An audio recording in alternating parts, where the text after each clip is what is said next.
Hi, this is Andrea Earle, and today we're going to get to know your Canvas gradebook. So what I'd like you to do is I would like you to split your screen and go ahead and open your gradebook so you can play along. I'll give everybody a minute to do that. I'm going to use the gradebook from my training course, which I believe you're all members of. If not, let me know. It's full of a lot of resources and sample lessons. The first thing I want to point out to you is when you are on your home page of your course, on the right-hand side, you'll see a to-do list. These are all the things that you have that need to be graded.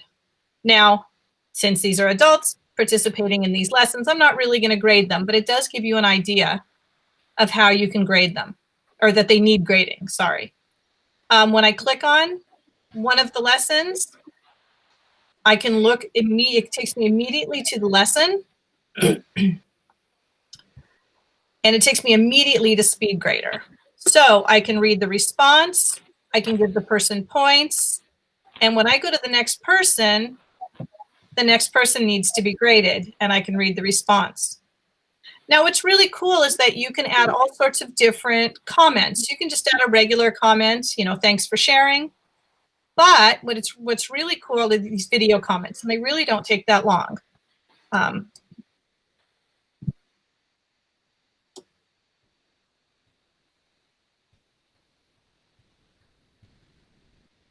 Hi, Marcus. I'm so glad that you decided to participate in my course. If I can do anything to help you, please let me know. And it saves the recording. I hit save and I'm done. Honestly, you've got to get over the fact that you're not going to be perfect every time. You're going to stumble. You know, I didn't even do my hair for you today, but right, you just kind of go with it. The kids love this audio feedback, this video feedback. If you just want to leave an audio message, there's a button for an audio message too. Okay. With the video feedback, when you saved it, it saved automatically. With written feedback, you do need to hit the submit button. Now go ahead and go into SpeedGrader for some assignment. And I want to show you some settings that you might find helpful. The first setting, if you look at the cog in the top left-hand side next to the name of the assignment, if you click on options, you can sort the assignments by student name alphabetically, by the date they submitted the assignment, or my personal favorite, by submission status. In other words, who needs to be graded is on top, and the people that haven't done it or that are previously graded will be on the bottom. If you want to do anonymous grading, you don't want to know who submitted what, you can always hide student names, but I just don't find that necessary. Make sure, of course, you save settings. The next thing I want to show you is when in your list of students up here, there's a drop down. And all the students, you can see the green check are all the ones I've graded. If I go to the top now, I've got all these that have not submitted, but these are adults, so obviously we don't care. But at the top, I have some with the brown dot. Those are the ones I need to grade. Now, some of you I know like to grade by section. So where it says showing all sections, if I hover up here, all my sections will pop up on the left-hand side so I can select the section I want to grade. So say I just want to grade my spring 2020 people, whatever. I could select and it'll just give me those students that need to be graded. Again, pop to the top and here they are. Are there any questions about SpeedGrader? And you can feel free to unmute so I can answer questions as we go. Okay, I think I got lost at the beginning. Where do you go to SpeedGrader? So you have two choices. The first choice is on the to-do list on your homepage. When you see something that needs grading, you can click it there, or you can click on the actual assignment. So let me take you that other direction. So here's the assignment, and every assignment has a SpeedGrader option on the right-hand side. Oh. Of course, the shortcut's easier, but for assignments that don't have a submission, like maybe you had them complete a Google form and you've got to look at the form to see who completed it, you'll need to go to the assignment in order to get to SpeedGrader because it won't come up on your to-do list. All right, something else you might want to notice is graded. I've graded 4 out of 166, right? The average score is a 5. And today, right this minute, I've graded 1 out of 166. So really your big number is this first one, the 4 out of 166. But you can see how it was pretty quick. Where did you hover to get on the down sections? arrow next to the name, click it once, and then the very top choice will open up this drop-down menu for you.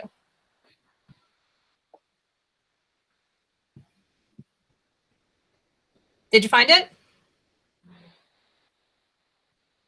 Okay, I did awesome. find it. Thank you.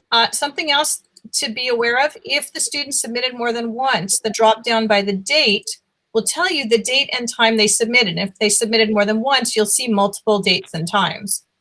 I really love this feature because when a student says, oh no, I did it on time, you can just, well, you know, it says you did it on the 5th and it was due on the 4th. Though I know many of us are being a bit lax with regards to due dates. But it is good to know when the kids are doing the work. Like this person did the work at 1:59 p.m. But I've seen work come in at 1:59 a.m. So I had a talk with that student last spring about not being the best time to do homework. All right, so this is SpeedGrader. All the work will show in this section. Now we're going to move on and talk about the grade book itself. So that's the top little book in the top corner of SpeedGrader, takes you straight to the grade book. Or in your blue menu here, you can also click on grades. Whoops. There they are up here. Okay. All right, there's some features of Gradebook I think you're going to find extremely useful. First of all, I know that a lot of you don't like seeing all your sections together. So go ahead and click on View and click on Filters. We want to filter by section. What this is going to do is it's going to give you a drop down to the right here where you can choose which section you want to grade or look at a particular moment. The second thing I want you to click on with View is uncheck unpublished assignments. I don't know about you, but I don't want to see all those unpublished assignments. It's just too much. So I uncheck it. The third thing I want you to look at is Notes. Go ahead and check that column. Notes is super cool. I just learned about it this spring. And what it does is it puts a column at the very front. Oh, I must have unchecked it. There we go. It puts a column right in front of your grade book, in front of all the students' grades. And this column is private. It's only for you or like admins or observers, but nobody, the kids can't see it and the parents can't see it. So this is a good place that if you know a family's going through a divorce and the kid's having a hard time, you could put a note there. If the kid's name is Richard, but he goes by Danny, you could put it there. Whatever you need to help you remember something important about that child so that it's always in the forefront of your mind, you can put it there. You know, if you want to put that they're sped or they're visually impaired or whatever it is that will help you, only you see it. But then it's in the forefront of your mind at all times. Okay, any questions? All right, the next thing is that you can also access SpeedGrader next to the assignment from the 3 dots. One of the things I really like is being able to set a default grade. A lot of people were asking me about a default grade. How do you just give every kid 10 points? So what I do is I look, and for example, let me just find something a bunch of people have done. Okay, so say, it's not gonna work. Because it's a student class. All right, let's just, say all the kids did this lesson 41. But I see a few that didn't do it. I can go in and put in the zeros, right, for everybody that didn't do it. And then I can set a default grade. And out of 10 points, maybe I'm just going to give everyone their 10 points. Now you do need to put in those zeros or those partial credits first, and then You add in the 10 points and it'll fill in all the way down. And everybody will get the same grade. Be careful, be careful you don't overwrite the grade. Whoops, set default grades. There's this little checkbox. If you do that, it'll give everybody the same grade, even the ones that you previously had graded. So that's just a shortcut. When it's a short answer type question, I'll tend to go through SpeedGrader and I'll flip through them really quick, and I'll just assign the partial grades or the zeros, and then I'll SpeedGrade everybody else their 10 points. Instead of, at each student putting in the 10, because that takes a little longer. A lot of teachers tell me they also use 1-digit point values because it's faster to type than 2-digit. Also having an external keypad or a 10 key can speed things up as well. Are there any questions about that? All right, here's a few other things. Oh, just go ahead and unmute. Marcus? Yeah. Sorry. Andrea, how did you sort by the ones that haven't been graded yet? Again, the ones that you had something in the beginning where if I haven't given them a score yet, I could set that as a default where I put them all at the top. You did it under view, I think. Yes, you can do that. You can do that in the grade book. So Okay. I could do it in the grade book here, sort by. There it is. And I could do low to high or missing. Okay. So if I go low to high here, you can see my zeros. There's probably nothing. I probably didn't grade any of these. But you can sort them here, low to high, high to low, missing, or late. Yes, I am recording this. But you can also do that in SpeedGrader. So if I go back to SpeedGrader here,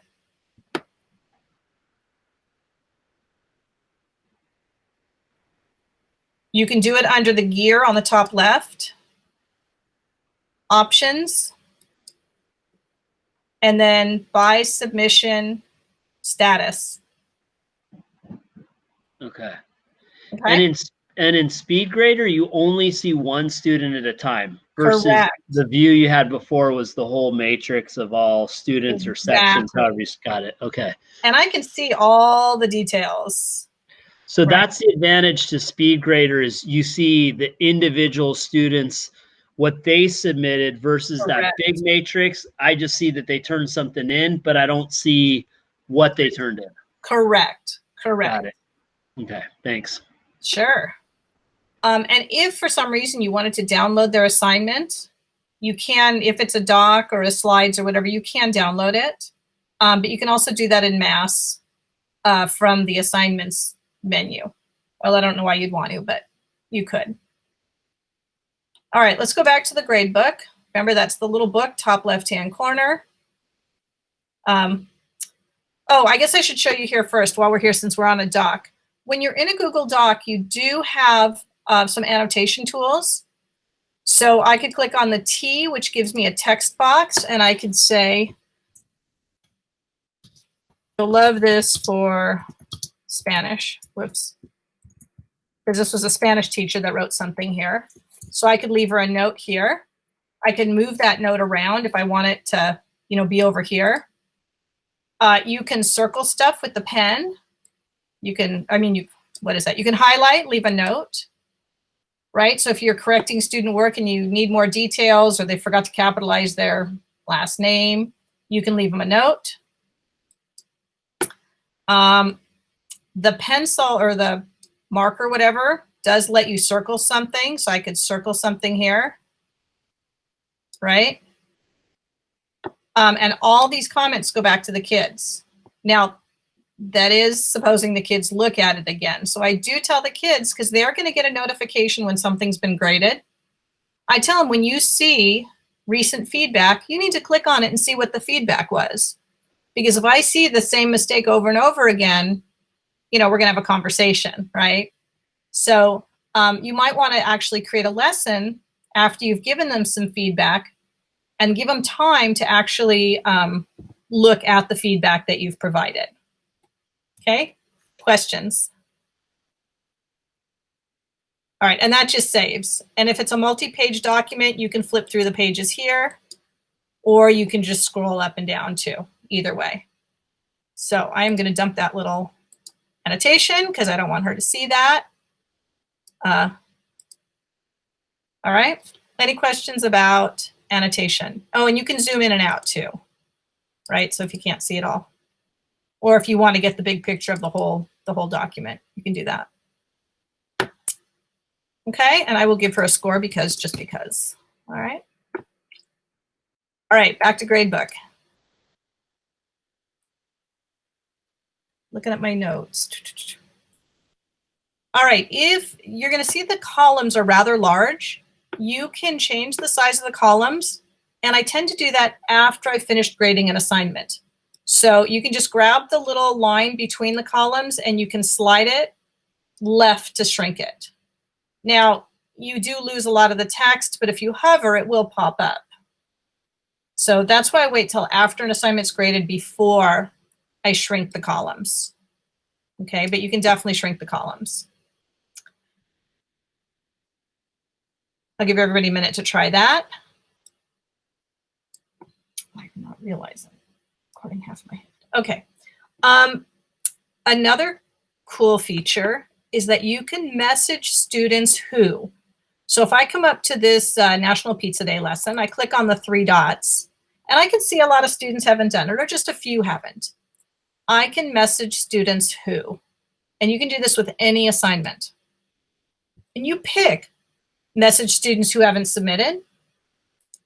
And I can say, hey, remember, make sure you complete this assignment by 10 p.m. tonight or something. Or you could say scores less than 70%. Hey, you got a score less than 70. Please go ahead and finish this activity, right? Or redo it, maybe. Or maybe I want more than 80, or I usually do 8 out of 10 points. So I've got 2 students that got more than 8 points. Great job on this lesson. Keep up the good work. But you can mass email everyone with this message, and it goes straight to their inbox. Any questions about that?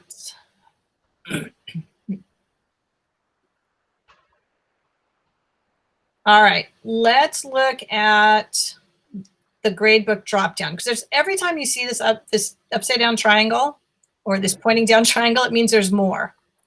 So you can look at individual view, and that takes you to a single student.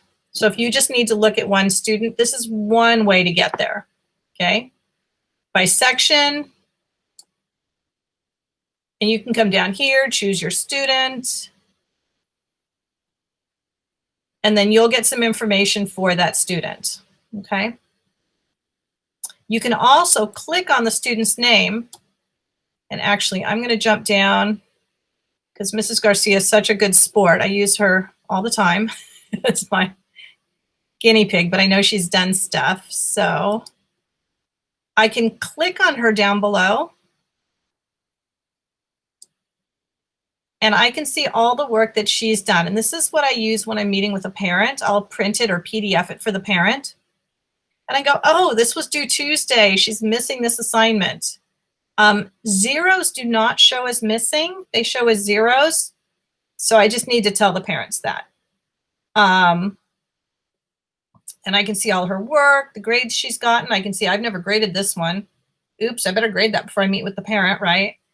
And then all the way at the bottom is going to be her grade for the course.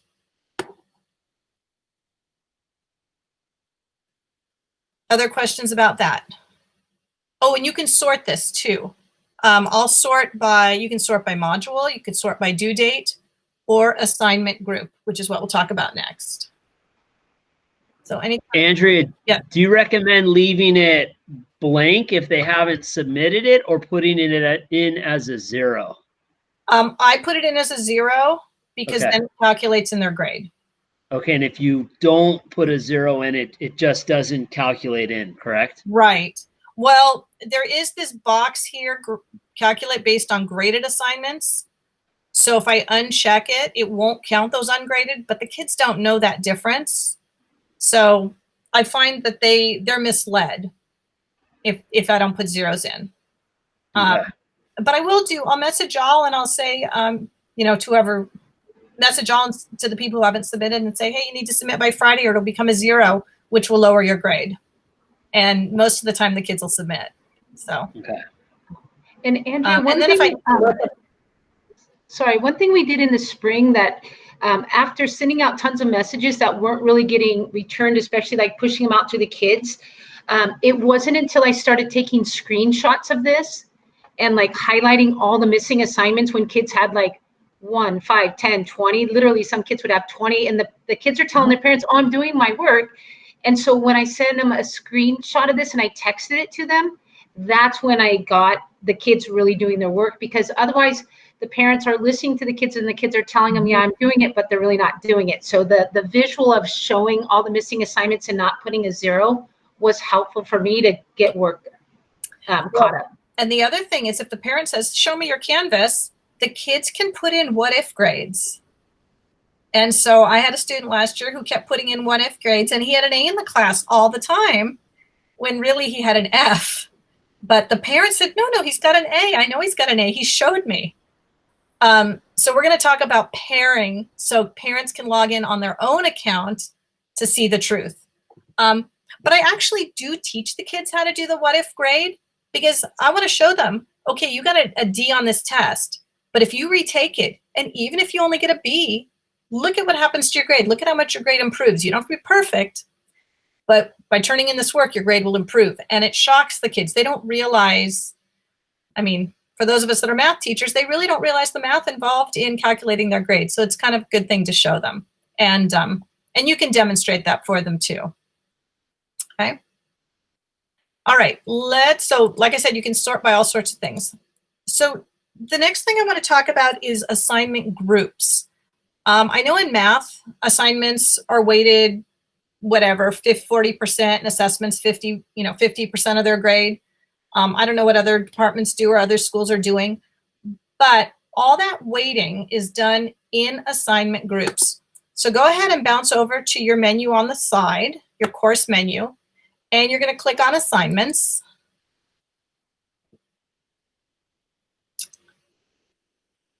And this is where you want to create assignment groups. And yes, it's just a mess of a list. You can drag things in a better order, but it's just a mess of a list. And that's just kind of the way it is. You, of course, can search at the top for anything that you're looking for.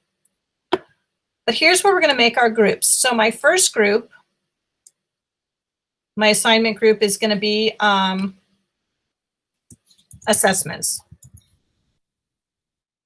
And I'm going to save it. And then my second group is going to be assignments.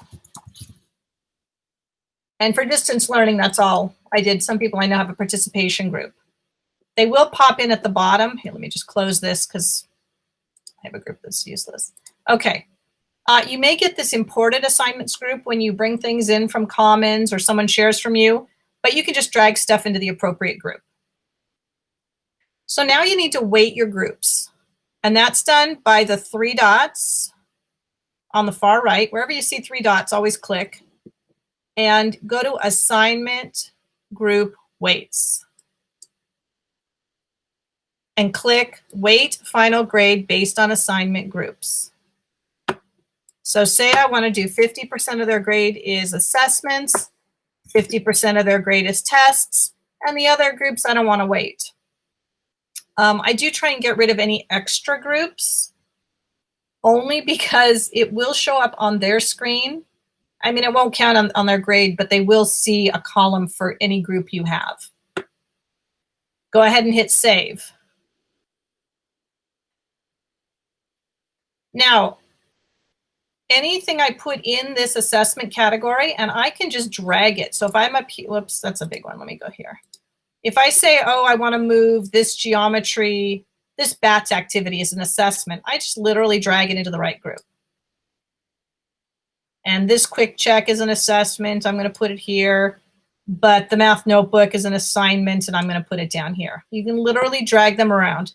So if when you're creating an assignment, you put it in the wrong group by accident, and I'll show you how to put it in the right group, you can always fix it, and the grade will be recalculated. So that's kind of cool. You don't have to worry about it. You'll also notice in the assignments tab, below the name of the assignment is the module that it's in and the point value. And if there's a due date, the due date will be there as well. So that's another way for you to kind of keep track of the assignments. Okay. All right, let's jump over to, I'm just going to click into an assignment for a moment. Here we go. Here's a would you rather. When you're creating an assignment or editing it, you can change the group that it's in. This is the assignment group right here. And I can say, oh, that's an assignment. I'm going to put it in the assignment group. Now, if you're like me, you're going to give more assignments than assessments. You might want that to be the first thing in your drop-down. I'm going to hit save, and we're going to see that it's in the group, the assignment group. If I go back to assignments. And by the way, even tests are called assignments for this purpose. But say I want that assignment group, here it is, the would you rather, I want it to be first on that drop down. I can just pull it up to the top here, and now it's going to be first in the drop down. Maybe I want assessments second in the drop down. Now maybe you want to get rid of this group altogether. You have some random group. You don't want to delete it, because if you delete it from this menu, it deletes everything in the group. So don't do that. But I can move the contents, the whole group, and I'm going to move it to assignments, and I'm going to put it at the bottom. And I can click move. And now all the assignments popped up. My sample assignments is empty. Now I can delete it. I do believe it gives you a warning, but just be aware, if you delete an assignment group, even if it has no weight, everything in it will be deleted, okay? Not so with modules. If you delete a module, everything's still housed in the assignment group. Okay, any questions about assignment groups? Okay, go ahead and create, if you use assignment groups, go ahead and create a couple.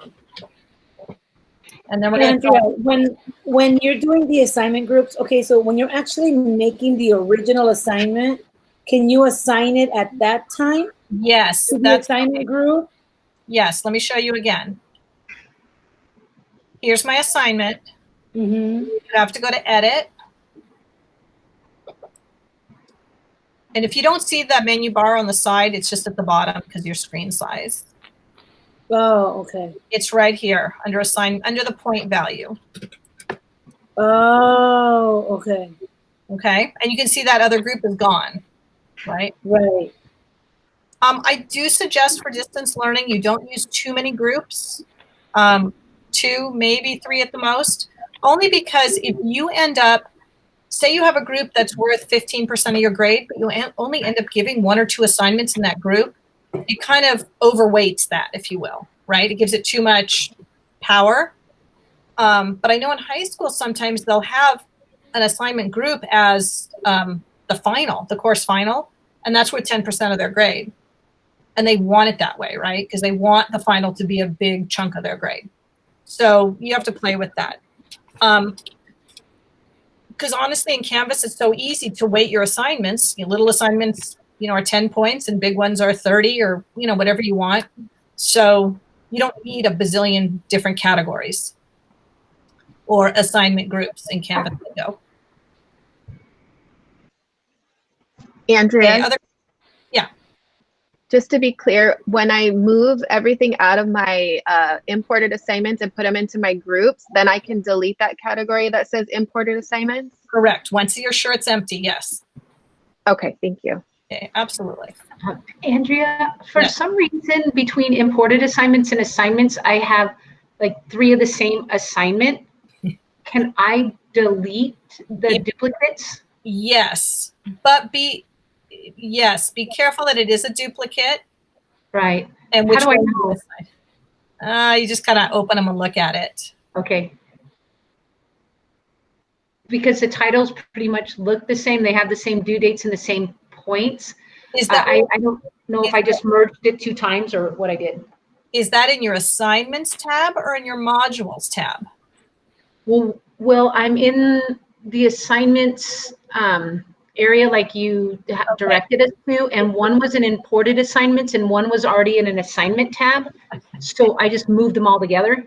Yeah, they're probably the same thing. You might just want to open them. And what I do when that happens to me is I'll rename them number 1, number 2, and number 3, and then I'll open them and take notes to make sure that they're the same. And then you have one. Okay, thank you. You can, however, have the same assignment multiple times in the modules tab. Yeah. So like 7th grade at Mendez Math is doing time tests, and it's the same exact test, but they put it in Monday and the kids would take it. Then they added it to the Tuesday module and the kids would take it. Then the Wednesday module and the kids would take it. And the reason for doing that is to focus the kids on taking it, 4 times, right? 5 times during the week. But because it's the same assignment, it just overwrites the previous grade. Okay. So remember, everything in modules is pointing back to the assignment groups. You're just modules kind of says, go to this assignment group and take this assignment. Go to this assignment group and pull this test. Okay? Okay, thank you so much. Absolutely. All right, someone asked about pass back to Aries. They're working on it. The district is working on it. It is not working yet. So what a lot of administrators are having teachers do is put 1 grade either per week or every 2 weeks into Aries. And the grade is grade as of August 21st. And you just put whatever their current final percentage is at that moment, putting it in Aries. And then the next week you delete that one and you put in the new current grade. That way counselors, administrators, they get a good picture of which students are doing well and which aren't. But for details, they need to go to Canvas. And you probably want to put something in your grade book for full grade details, view Canvas or go to Canvas or something like that. Just so that everybody knows you're not slacking off, but you have full details in Canvas. Sounds like them. Yeah. Okay. All right. The next thing is, okay, let's go back to gradebook. So I'm going to click on, yes. So in Aries, there will only be just one assignment, or sorry, one grade showing. Yes. Even though if you have, it's the 4th week and parents will only see 1 grade. That's why you just have to be clear, grade as of whatever date. Yeah. Okay. Thank you. All right, I'm going to go back to gradebook view and show you a couple other things to look at now that you have some assignment groups. When you scroll far to the right, you're going to have colors come up and you can set these if assignments are late. So I guess this one maybe had a due date and now, yeah, it was due and people didn't do it. That's why it's turned pink.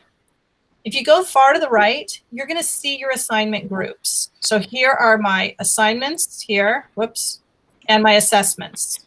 Now I have my imported, so obviously I have some stuff I need to move. And then you have your total. The last column is your total. Now you can sort these. This is really cool. You can click on the 3 dots, and I can sort by low to high or high to low. So I'll often sort low to high.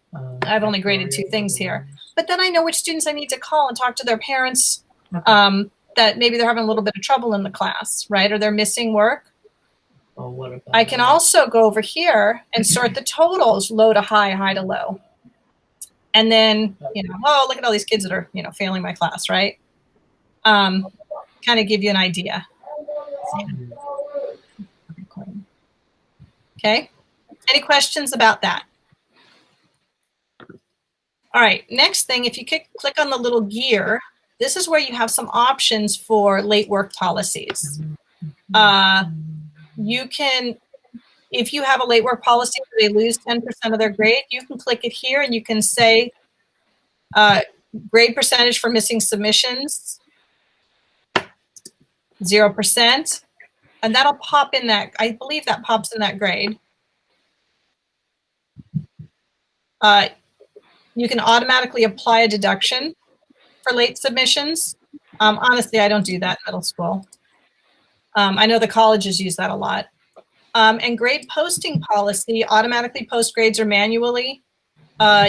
You want to automatically post. You want the kids to see the grade once you've posted it. Okay. You can also, when on the total, you have the sort to. You also have the move to the front. Does everyone see that here? If I click that, that puts my percentage at the very front. I like that because it's right by their name. And I just think it's easier for me to view. But also when I'm doing report card comments, I look at these categories and then I know which kids, struggling on tests or missing assignments. I kind of have a good idea looking at their grades here, or the category grades. If that makes sense. Any questions about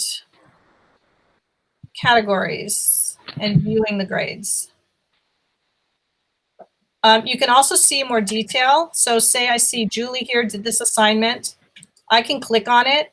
And if I click on the arrow, that will take me to a little screen where I can mark it late, missing, excused, if you want to go that route. But then I can also look at it in SpeedGrader and see what it looks like. Several people asked me what Nearpod looks, oops. Oh, I clicked on the assignment, not on SpeedGrader. Let me see if I can go backwards and get back to it. I accidentally clicked, okay, that didn't work. So let me go back to grades. Back to Julie, hope she's not in the chat. Let's see, and I can search for a student as well. So I want to search for Julie, there she is. That's the search bar. We can't search for an assignment, unfortunately. All right, but here I want to look at this assignment. I'm going to click on it again and click on the little arrow. And this time I'm going to make sure I hit the SpeedGrader. And this will take me right to her assignment in SpeedGrader. And this is what Nearpod looks like in SpeedGrader. She's completed 25% of the lesson. The overall class average is 41%. I don't really care about that. But I can see all the work she's done. I can see she did not participate in the poll. She did not do the open-ended question. She did do the open-ended question. Please mute yourself. You'll get a bill in the mail. I can't. It'll tell you your due date is on this day. All right. So, and if she did do the open-ended questions, I can see her responses there. The draws are tiny, I'll be honest with you, but you can zoom in on them and I can see exactly what she did and what she marked and what comments and whatever that she did there. Minimum. So, Don't any put it over questions the minimum. about Andrea, I have actually a little bit off topic Nearpod question, Sure. but it goes with this. Okay. When I posted Nearpod and then we did it live together, but some students weren't able to, and so they did it on their own. So then I only see the ones who did it on their own here. I don't see the ones who did it live with me. And There's here in an assignment? I posted the student paced version in Canvas for those who were having internet trouble. Okay, so what I do is I post it as, I would do it twice, to be honest with you. I would Okay, post a it live. teacher paced within Canvas and do it with them in Canvas. And then I post it again as student paced, but in the grade book, I have 2 columns. So if they did it with me, I give them the grade, and then I put excused for the student paced. So they see it. Okay. And then in the student one, I could just put like, if you missed our live session, do this. Right, complete on your own. Okay. Yeah.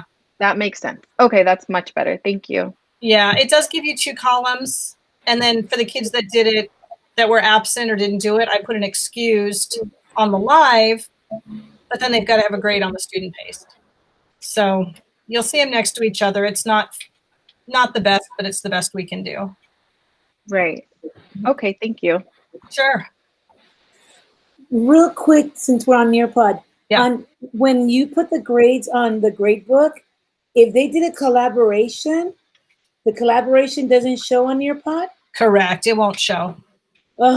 Then how do you see what they wrote? You can You have to. black and Well, red. you can also, even if they do the work through Canvas, you can go to Nearpod and see the work there. The post. So you Okay, that's what I wanted. Okay. Look at the work there. Yeah. Okay. So Okay, another question. I have a student who is on my Aries roster, but is not on my Canvas roster. So Who do I contact? Because he's not on my Canvas, which means I don't know if he's doing any of the assignments. okay. If you send me his name, we can look at it. Okay. Remember, if you get any new students, Canvas updates between 1 and 3 a.m. So it'll match up to Aries, hopefully the next morning. Got it. But if they've been there a while and they're not on, then we need to figure out what's happening. Okay. Okay, got it. Give me their name and I can look at it. Okay, last topic is how to pair a parent with a student. So I'm just going to pick a random student, and I'm going to pick Teresa Garcia. Thank you. You're welcome. I'm going to click on her name here. Let me zoom in because you can't see. If I click on her, when you click, let me show you some cool reports too. So first thing, I can look at her grades, but better yet, I can look at her analytics. This is, and I can look at these stars. This is just kind of how active she's been in the course. And you can see she's been very active, 3 stars. But when I click on analytics, I can see which page, how long she spent on each page. So I can see, on July 13th, she was on 31 pages. Then I can see on the 20th, she did 2 participations and 24 pages, et cetera, et cetera. You can also go down here. There's just a lot more information, how long and how well she's done on different assignments. So if you get a kid who's saying, it's whatever, I'm not doing very well, but I'm watching the videos, I'm doing the work, and you look at it, you can see, well, you viewed 2 pages yesterday and there were 4 things to do. I don't know, but you can kind of get an idea of how they're doing. What else? Okay, let me go back to Teresa. Okay, when you click on her, you'll find out what classes she's enrolled in. This is your access report. This shows how many modules she's worked in, what she's worked on. It shows the lessons. Look, she did the Nearpod lesson. She viewed it 1 time on August 17th. She did Getting Started with Canvas. It was a video. She's watched it 2 times on July 24th, right? So you can kind of get an idea of what the kids are working on. Of course, since Teresa's a teacher, she has all the teacher stuff she's been doing too, so it's a little misleading. But on this page, there's the pair with observer. And I'm still waiting to hear an easy way to do this, but basically you email the parent this code and they log in and they put this code in. No, she's not. She's just okay. a And when they add this code, this will pair them with their child, which means they can see the assignments, they can see the grades of their child, but no other child. So when I have more information about a quicker way of doing it, in class, what I would do is I would print out the list and I would just walk around the room and give every kid, a Post-it with their number on it. But it's a little harder, obviously. We don't want to share these out loud because this is confidential or, covered by FERPA. So we don't want to be broadcasting these codes. But you can give that to the parent, and that's a good way if a parent is not seeing the true story. Okay. Other things, other questions. Can you also be a special ed? Yes, I think you could, because you could have more than one. But is the special ed aide going to be observing the child or like interacting with the child in the work? Because you could add that person as a TA in your class, and they will be able to see everybody else. But yeah, you could pair a caseworker with a child. That would work. And some of you, I know I got emails right at the beginning of the year that you had, 56 students in your class, but it turns out it was the parents paired with them. But it turns out it was the parents paired with them. So, and you can just, in your roster, you'll see observer. Okay. All right, other questions?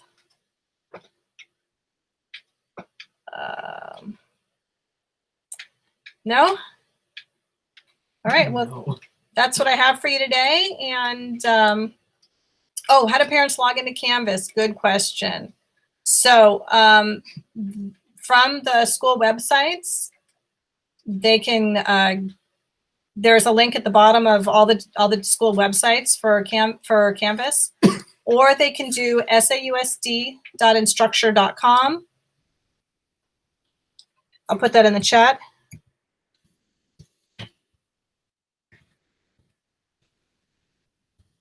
Okay.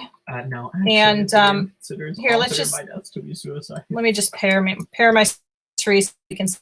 I'm going to go ahead on my account. Why? And we'll see if it works. Sometimes when you're, it says parent of a Canvas user top here in the right, that's where they click. And they put in their name, their email address, they create a password, and this is where they have to enter the pairing code.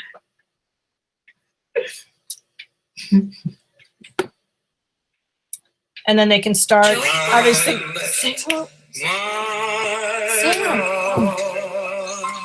Just a sec.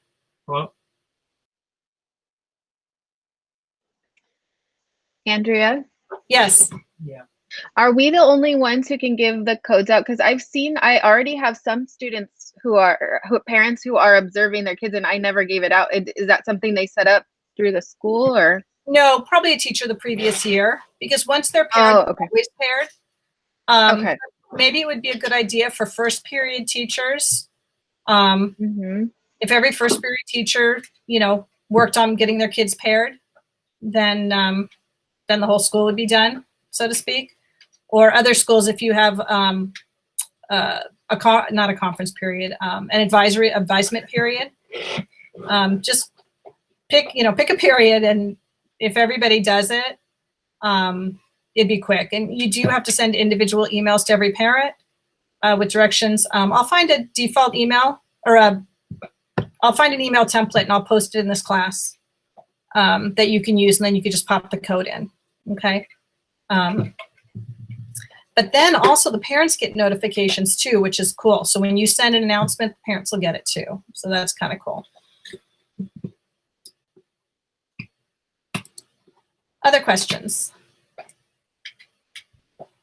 I had a question about when you do an HTML, like when I was doing an ed puzzle, and then I embedded the ed puzzle rather than linking them to it. But then I don't know, what do I put when it says, what are they submitting? Do I put nothing? Oh, okay. So for ed puzzle, you want to do it totally different. All right, let me go ahead and stop this recording. Give me a second. Any more gradebook questions before? Yes, Andrea. Yes. Every assignment is listed twice in my gradebook. Oh, and I tried know why. deleting it. No, I know why. It's because of the double blocks. We'll look at it. All right, let me stop recording. Okay.